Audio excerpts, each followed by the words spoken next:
Thanks for checking out the Brad and John Show podcast. This segment of the show is brought to you by John Combest's book, Stalking, Harassment, Internet Trolling, A Guide to Recovering and Rebuilding After Online Attacks. It's a great reference if you've ever been the unfortunate target of a social media attack. It's available on Amazon. Just search John Combest. That's C-O-M-B-E-S-T, John Combest, and the book will show up in your search results. Now it's time for another segment of the Brad and John Show. Can you handle it? I'm Egbert, the owner of this station. Check out my website at egbert.com. That's E-G-G-B-U-R-T, egbert.com. Now it's back to Brad and John. Check out their website at bjshow.co. The BJ Show? Come on, guys. Anyway, here's B and J. Executing things perfectly, never making mistakes. That's me, Brad. Okay. Sometimes you know what, Brad? Sometimes if you're not happy with the original rack, just go get a new rack. Yeah, we just just re-rack it. Okay. Last break, we finished up talking about the new senatorial bill. You call it that Senate bill, senatorial, whatever. The bill that Bernie Sanders has put into the hopper, which essentially would put warning labels on food, more warning labels, and essentially it's stuff like, warning, this can cause you to become obese. Isn't that what essentially the levels are? No, it's even better than that, Brad. So Bernie Sanders has written, it's better than a bill. The FDA is in a process by which they're considering what they're calling front of package label rule.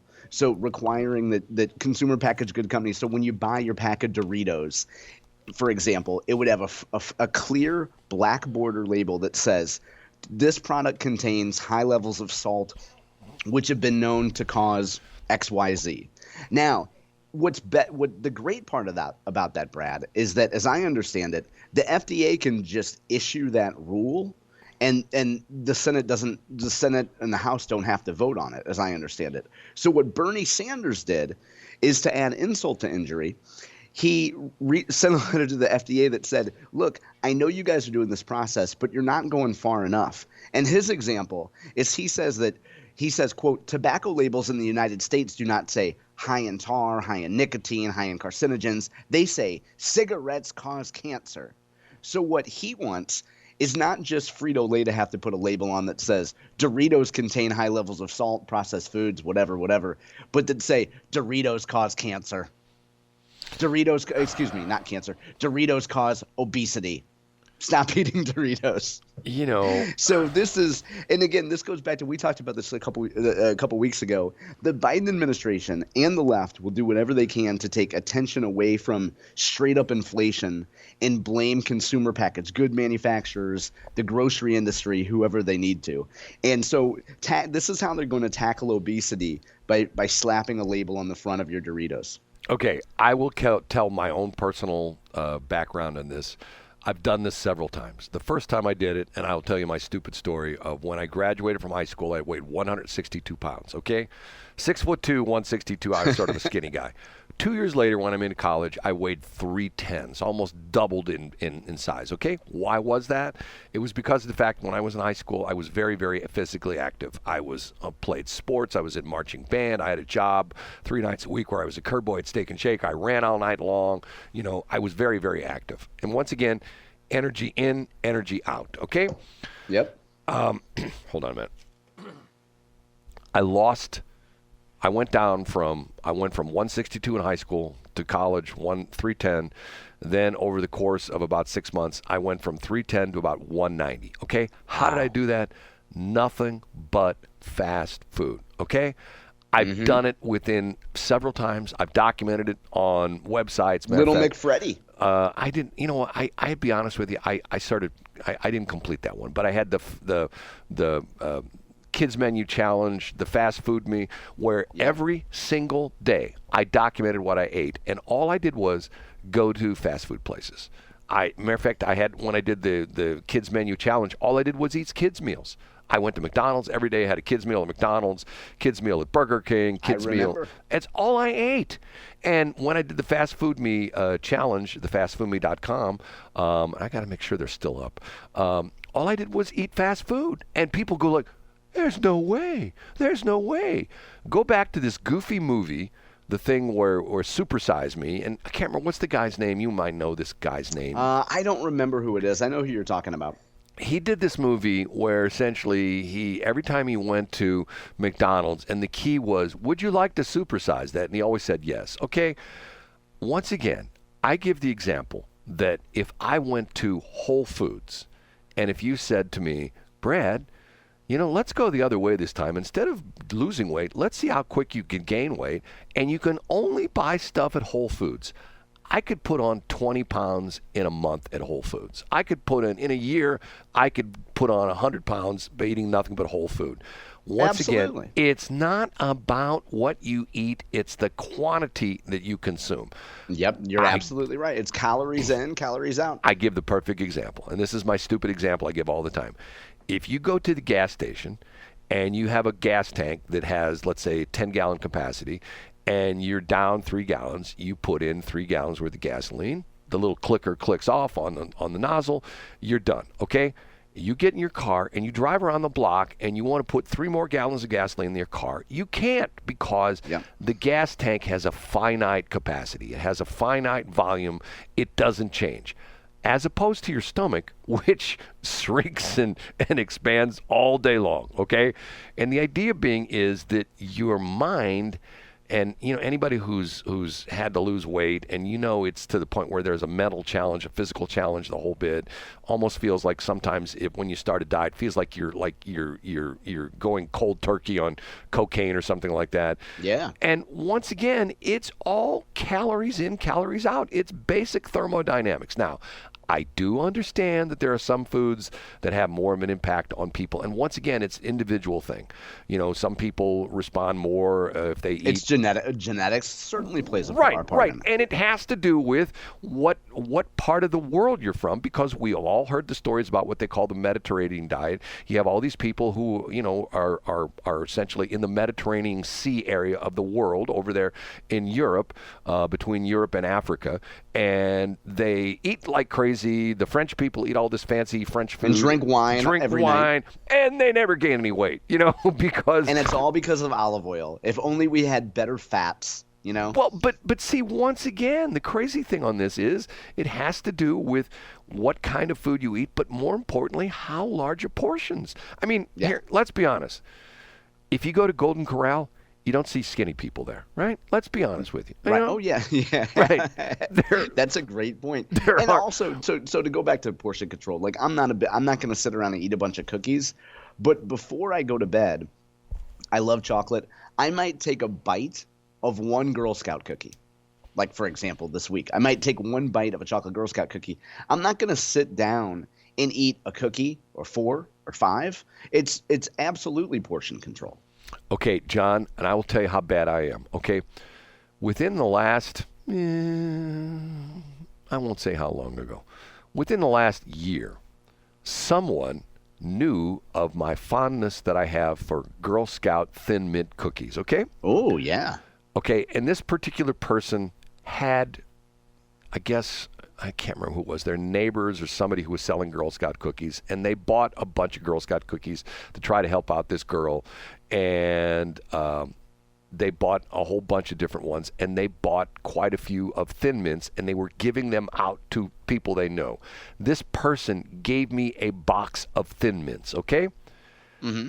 And I drove back to the office. By the time I got to the office, the Thin Mints were gone. I ate an entire box of Thin Mint. En route, you ate the whole thing en route. Yeah, in like maybe 20 minutes. So first of all, I've just reported this conversation to Bernie Sanders. Right. And you will have authorities from the FDA at your door very shortly, Brad. Right. See, but I have no control. Now, here's the interesting thing. I go back to my single days when I graduated from high school, 162. 2 years later, I weighed 310.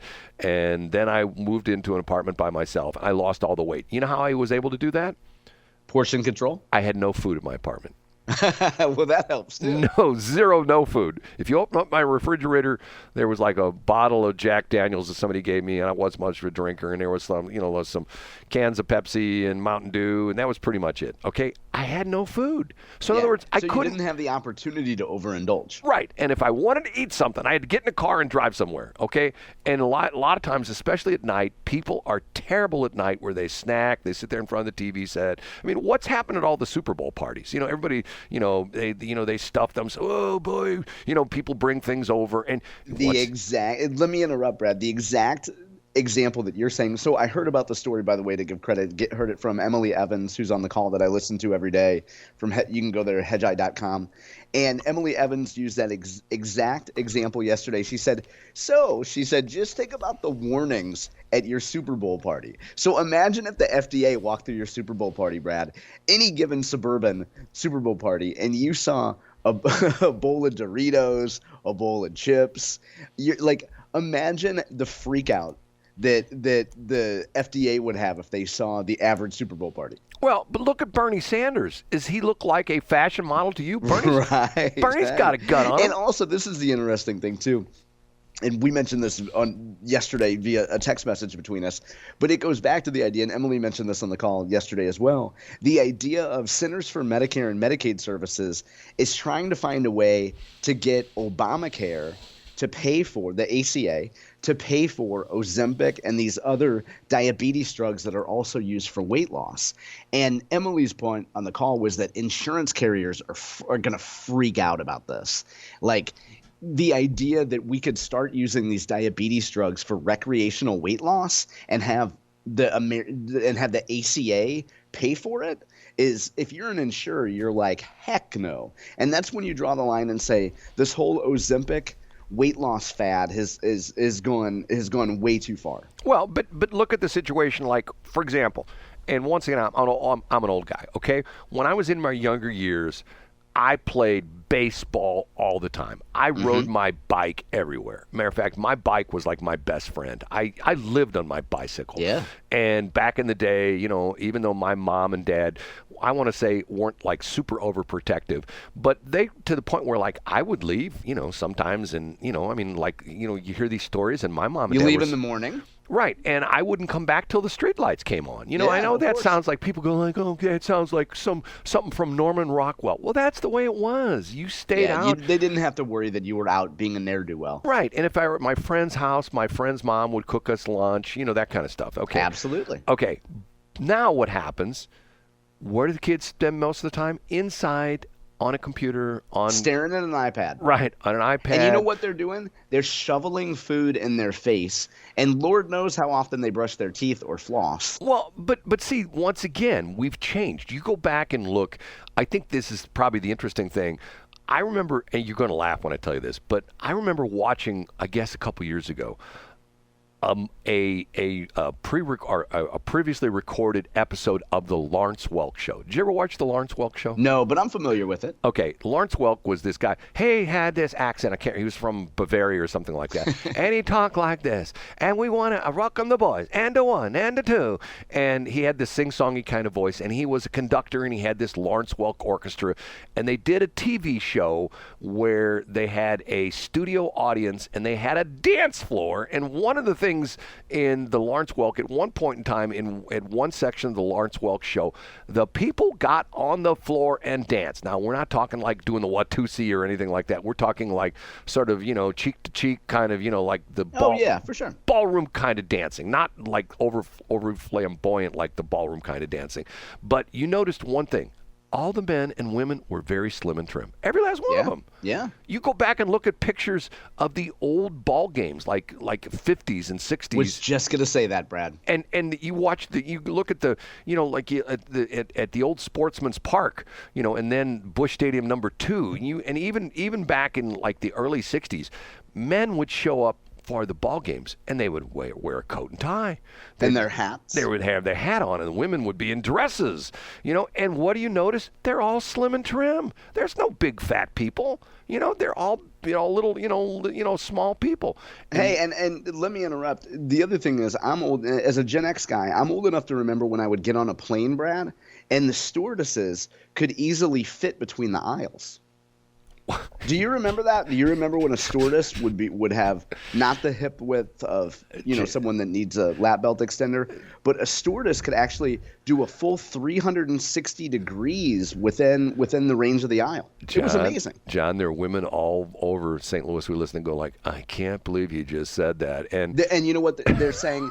Thank you, John, for paying homage to me, who I have not let myself go. I am a woman who's not let myself go, and I can easily fit within the aisles of an airplane. Thank you, John, for paying homage to my hard work. And no, they're more importantly saying, Brad, give out John's address because we'll be there. Where does he live? We'll set up camp on his front lawn, and we'll show him a thing or two. And you know why they're out of luck, Brad? Because it's an AMI day thanks to the Francis Howell School District, so Dad will not be inside the house today. We're going to be outside of the house, baby. Is that again going on today? Oh, yeah. It's Tuesday and Wednesday, and good Lord willing, there will be enough technology that students can come to school tomorrow and actually look at a chalkboard and learn from a teacher. We need to talk about that tomorrow. Put that on the list for tomorrow, okay? We will. It'll be tomorrow. We have to get out here. Thanks for checking out the Brad and John Show podcast. This segment of the show is brought to you by John Combest's book, Stalking, Harassment, Internet Trolling, A Guide to Recovering and Rebuilding After Online Attacks. It's a great reference if you've ever been the unfortunate target of a social media attack. It's available on Amazon. Just search John Combest. That's Combest, John Combest, and the book will show up in your search results. Now it's time for another segment of the Brad and John Show. Can you handle it?